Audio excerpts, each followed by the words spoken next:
Hello, this is video number 344. Weather here today is really nice, probably about 70, sunny, blue sky, mountains very clear. It hasn't rained in almost 3 weeks. The lawn's getting brown. The good part of that is I don't have to mow it. Maybe one more time this year. I don't know. Maybe I'll get away with one more time. I don't know, but I actually do prefer green grass, nice soft green grass, but it's turning brown for the first time this year, actually. Had a lot of bookkeeping to do this morning, as I said yesterday. That took me hours. Had to pay taxes to the different, taxing authorities and do end of the quarter reports and all kinds of stuff, pay some bills. So that's done. I got every single piece of it done, so that's great.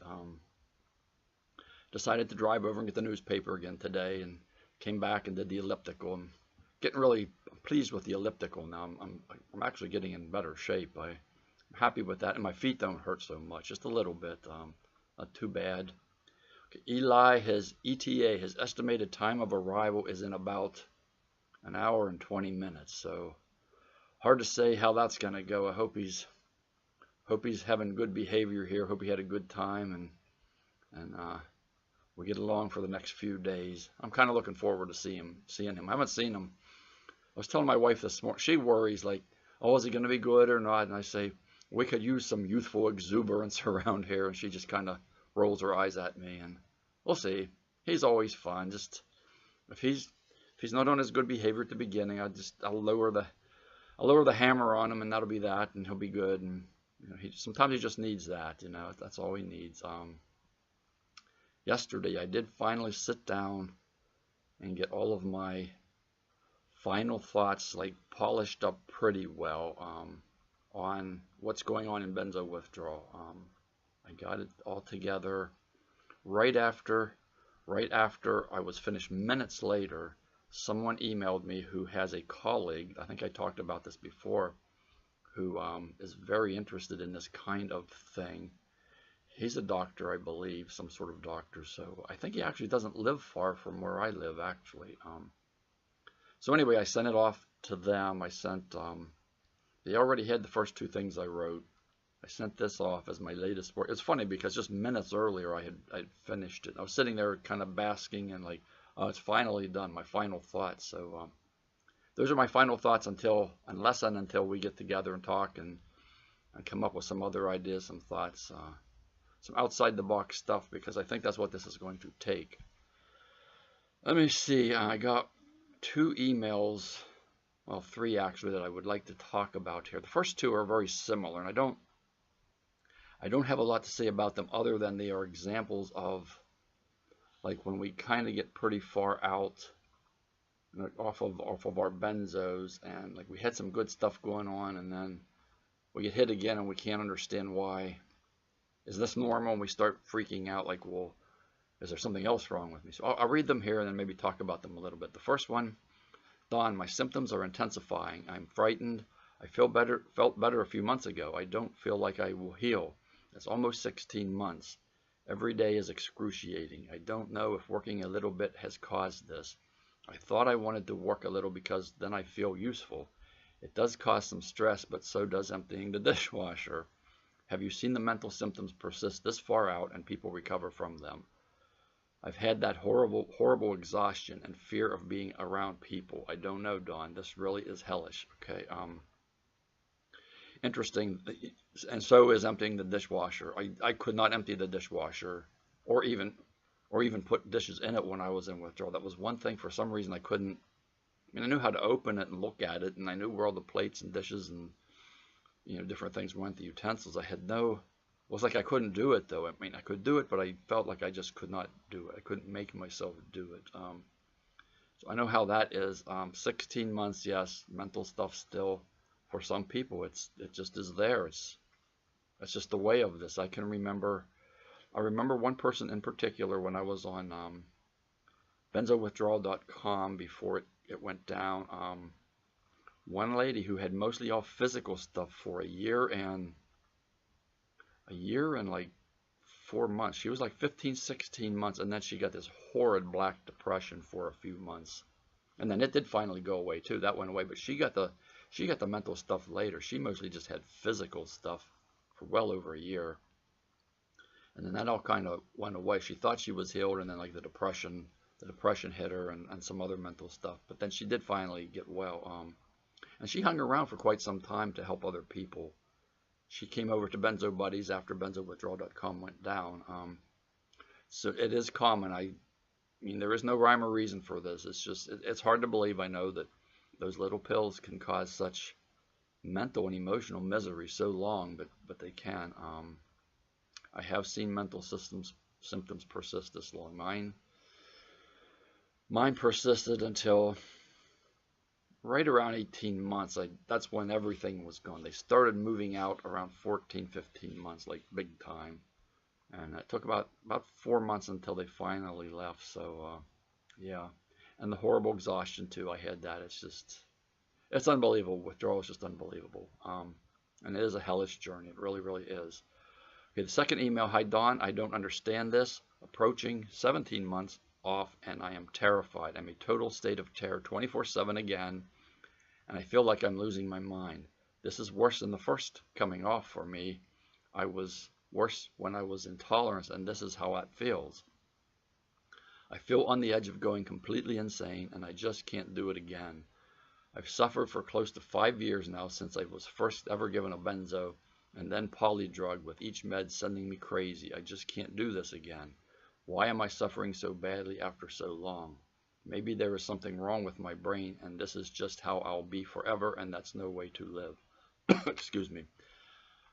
Yeah, it's very similar, essentially, to the first email I read. She had been doing quite well, and I had read one of her emails a couple weeks ago. She decided to have a few drinks. She went like on vacation, I think, with her husband, had a few drinks, did okay for a few days, came back home, and then it nailed her again. Whether the alcohol caused that or not, I really, really don't know. It's very possible, but you know, whatever it was, like triggered something, and she's kind of like back into the fear 24/7.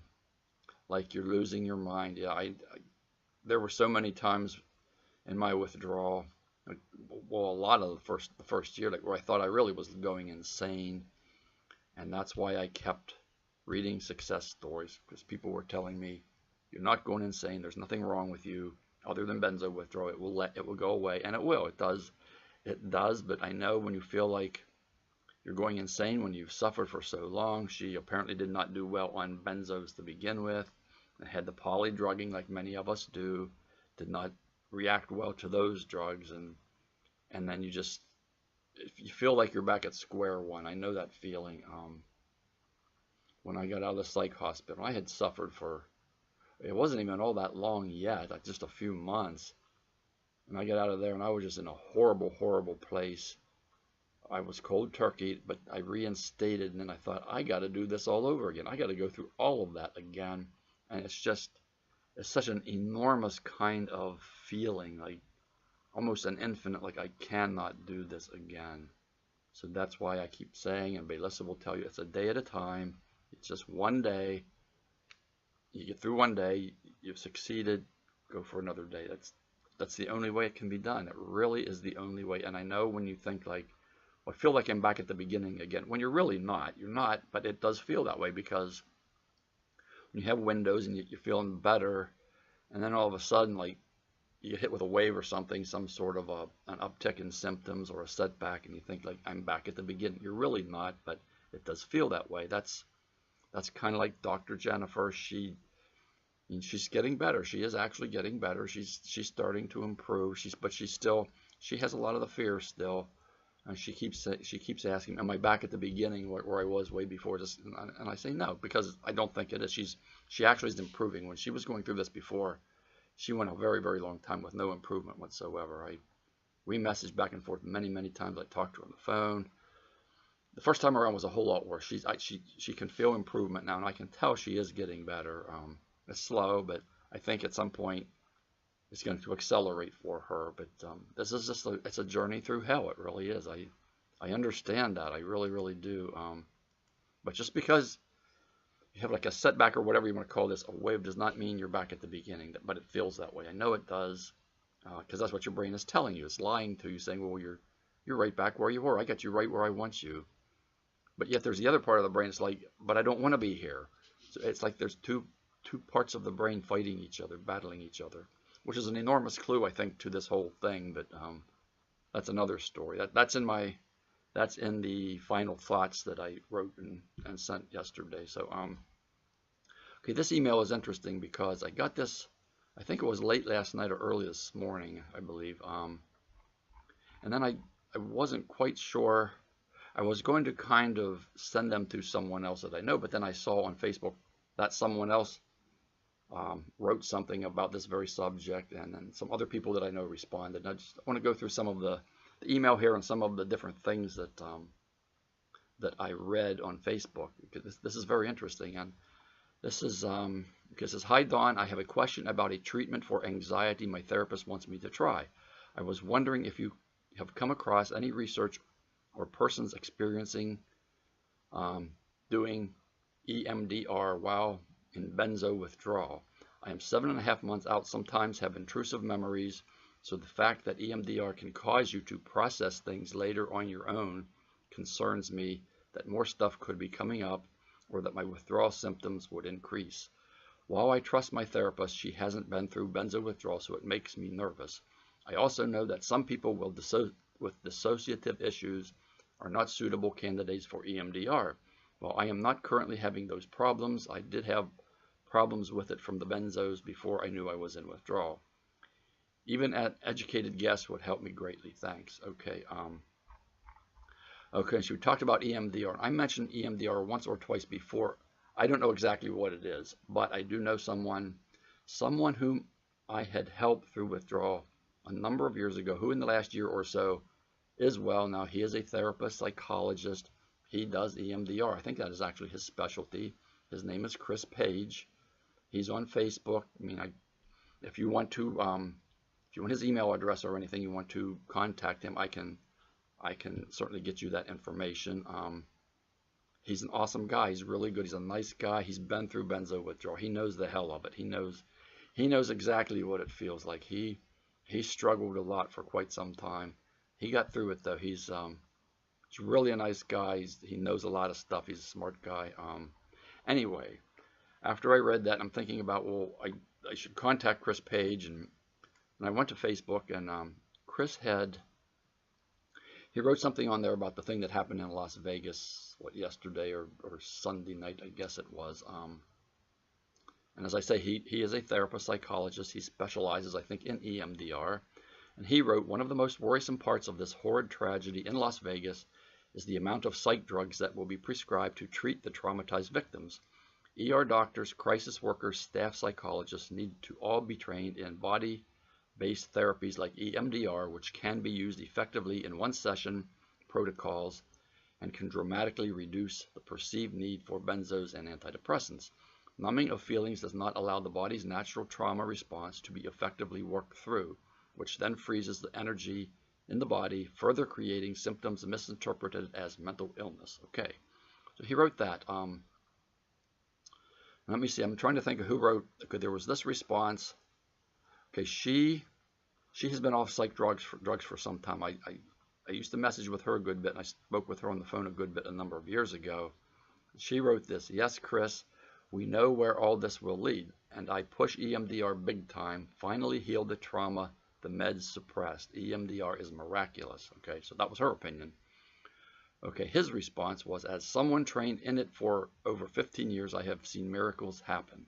Actually makes therapy not only useful, but life-altering as it was supposed to be." Okay, so that was his response. And then she responded again to him: "I believe it, Chris. I was skeptical until I tried it. I'm not the same and can finally lead the life I'm meant to live and be authentic in the process. Truly is a miracle. All the millions of books I've read, classes I took, trainings I've had, therapists I've seen, non-EMDR, and prayers I've said, EMDR did the trick. Of course, those other things are useful in their own way, but EMDR was simply the missing piece." Okay. And then someone else, another lady she lives in the Boston area, responded to, I guess, to the two of them. "My son had amazing results with EMDR a few years ago, just a few sessions." She herself is she's in benzo withdrawal too now, I do believe. So, but she I mean, all of these responses to what he said. He does EMDR, and like these two people have heard like great results, extremely positive results, like saying it's a miracle. So I don't. It almost makes me feel I should do it for some reason. Maybe I can feel even more happy, joyous, and free than I do now. I don't know. I'm not sure if that's possible, but so that's that EMDR. Chris Page. I can contact him for anyone if you want me to. I can for this lady who wrote to me. I can, I'm going to get her to listen to this video, and instead of me writing this all out again, I just have her read it, have her listen to it, and then I can contact him, and if she knows him, maybe she can contact him. But he's a good guy. I can see where he would be really good at therapy and that, because he's just a laid-back kind of guy, and he went through it. Believe me, he knows what benzo withdrawal is, and then that can only be an incredible asset when you're doing some sort of therapy for somebody. And I don't know, maybe it does help in benzo withdrawal. I really don't know. But if it's going to help, he would be a good guy to do it, because he's a very positive, smart guy. He's just a nice guy. Okay. I'm at 16 minutes. Estimated time of arrival is another hour for Eli. I do want to get some lunch here in a while. What I'm going to do, I think, is I'll read a success story or two here, and that will be it for this video. Because I want to get this online too. That takes some time sometimes. Okay, I'll read a success story. Let me see. I'm not going to go through the whole disclaimer thing, but I do want to. I want to read something here that. Okay, cautionary note. Every story in this document is different with respect to specific symptoms of withdrawal, the intensity of those symptoms, type of healing, window wave versus gradual, time to heal, methods individuals use to get through withdrawal, individual beliefs, opinions, and philosophies, amount of time on benzos, type of benzo, benzo dosages, tapering versus cold turkey, use of supplements and other drugs, age, gender, environmental situations, and environmental situational factors, genetic composition, obviously, probably the biggest, personality, spirituality, and many more. Not only does one size not fit all, but taken even further, one size does not fit any two people. Everyone is different in many ways, including time to heal. As such, the reader should not superimpose the withdrawal healing experiences, including time to heal, contained in any of these stories on himself or herself. Each reader will ultimately have a unique healing experience and story. Each of these stories differs in both writing style and content. As they say in AA, take what you need and leave the rest. Okay, now this is story number 6 in the collection of stories that I have on the website. This one's kind of long, I think. Well, I don't remember putting this on here, so as I read it, it's going to be new to me too. Okay, story number 6. I just wanted to post my success story for those of you out there that feel like this will never end. When you're experiencing the withdrawal symptoms, it feels like eternity, and it's the worst nightmare you never even could have imagined, whether you've been going through it for 2 weeks or 2 years. I was one of the lucky few who was only on benzos for a short time, and even luckier that my withdrawal only lasted about 3 weeks. Wow, 3 weeks. But the terror and memories of it all will probably always stay with me the rest of my life. It was definitely a learning experience, and finally I feel back to myself again. The last 5 weeks of my life has been a roller coaster, and I can only imagine how awful it must be for those of you who have had to endure it much longer periods of time. I had almost every symptom there was, and most of the time thought my hearing, vision, and sleep patterns were permanently damaged because of those pills. The anxiety was terrifying, but I thought I could live with it if I had to, but the intrusive thoughts made me think I was going out of my mind. I could relate to so many of the threads I read in the forum, and it was both comforting and scary all at once. I was scared I would never heal or that it would last for months, but comforted that I was not alone. A wise family member told me, if you're worried about losing your mind, then you're definitely not going to. People who have lost their mind aren't even aware they've lost it. This made me think back to the psych hospital, and I remembered the majority of people I encountered had almost no idea what was going on or even what their name was. So I realized, hey, I guess you're right. I referred back to that comment many times during this experience. Please know that you are normal before you will be normal again. I was told this over and over by friends and family, and it was the only thing I had to provide me some comfort. I can honestly say now that they were right. I finally feel normal again and can sleep a decent night's sleep, and it's just as wonderful as I remembered. I have a newfound appreciation for the small things in life, and I know that it will happen for all of you too. I wish you all the best of luck, and always include the members of this site in my bedtime prayers. Please have faith that you will get through this, and don't be discouraged when you have a bad day.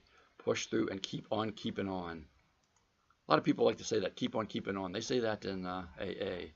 The guy that finally convinced me that I needed to get off Klonopin would always say that to me, keep on keeping on. Okay, I had read this success story in one of the videos before, but it got cut off before the success story. So hopefully the success story is not bad luck and it's going to happen to me again. Yeah, a few things from this.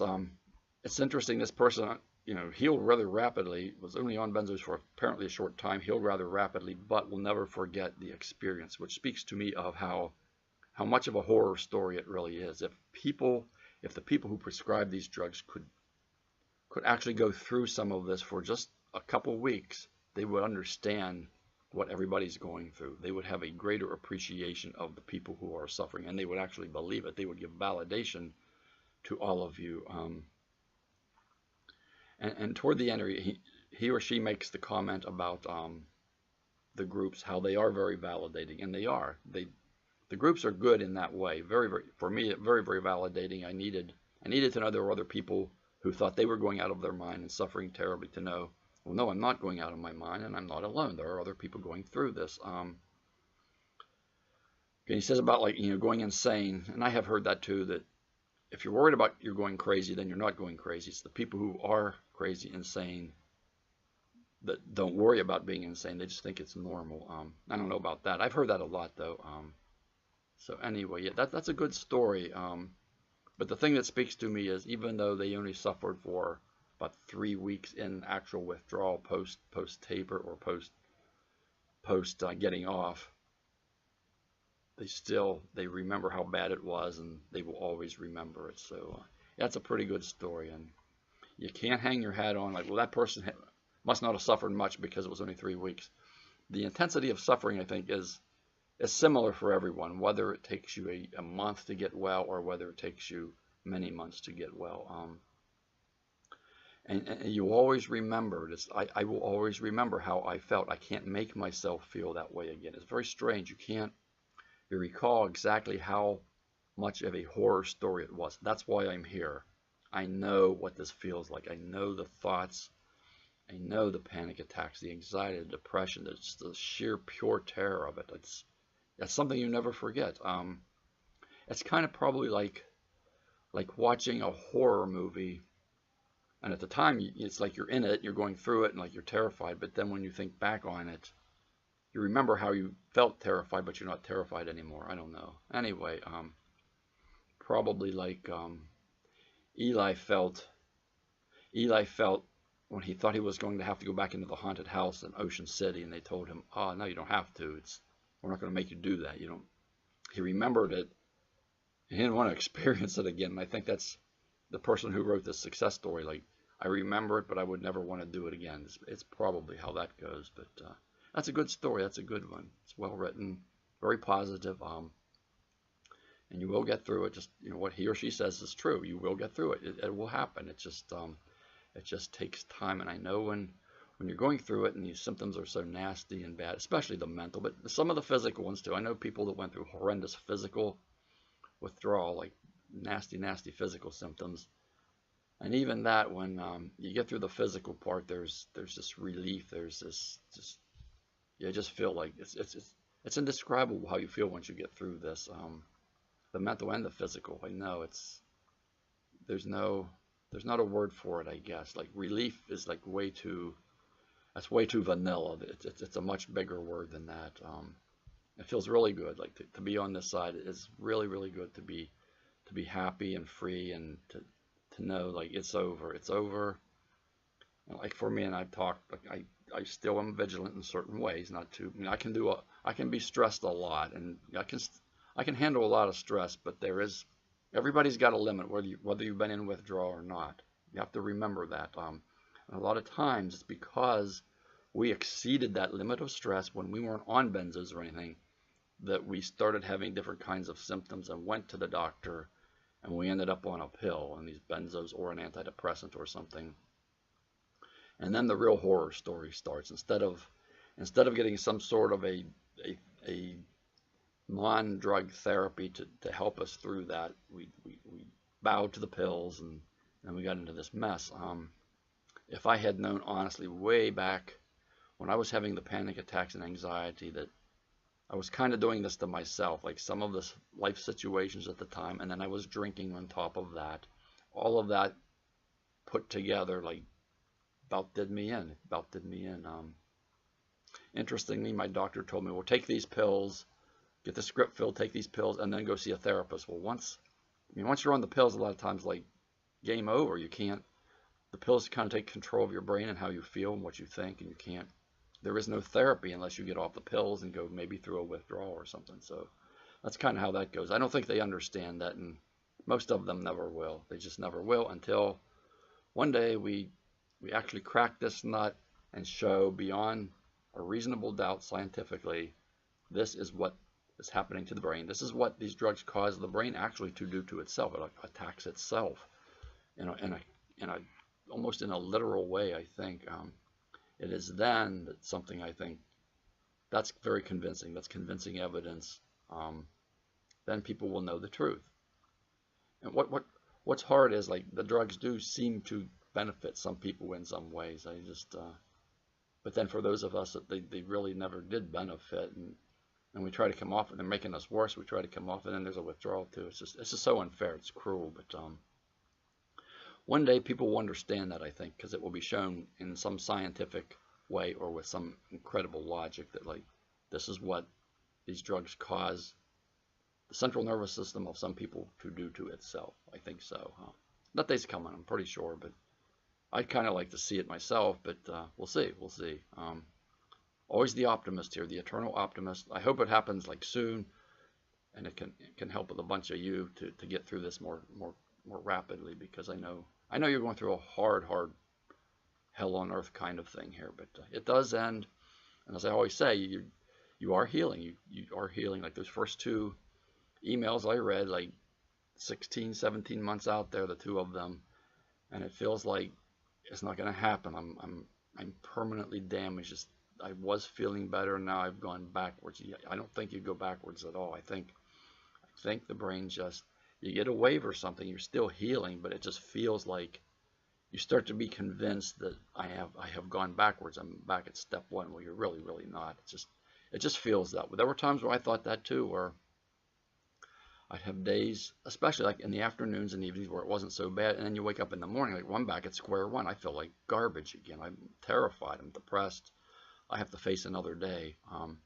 So for me, on a daily basis, it was sort of that way, because mornings were always so much worse, and you would be convinced, like, yeah, I've gone backwards. Or if I would fall asleep in the afternoon and wake up, I would be in such sheer terror that I think I cannot possibly ever get well. This level of terror is like beyond my endurance. I can't endure this. But I did, and you can too. You can endure all of this. You're very resilient. You're all warriors. You can do this, and you're gonna do it. You will. It's just gonna take some time yet, but you get through it. You're healing, and the day will come when, like, the sun shines again. You say, like, I'm starting to feel better. So that day is coming. I better get up here and have some lunch before Mr. Eli gets here, because once he's here, it's hard to say what's going to happen. I'm hoping he's on his best behavior. I think he will be. It's a 4-hour trip from there to here, and he'll probably be tired and want to lie back down. So I'm hoping that's kind of what happens, and hopefully he has some stories too to tell us. He always seems to have those when he's away and comes, and he has some fantastic story. So I do look forward to that. So I'll let you go for now. Hopefully I'll be back here tomorrow after Eli duty, get him on the bus tomorrow, and then come back home and then have Eli bus duty later in the afternoon when he gets out of school. So anyway, as always, I'm right here, and I will be right here. Bye-bye.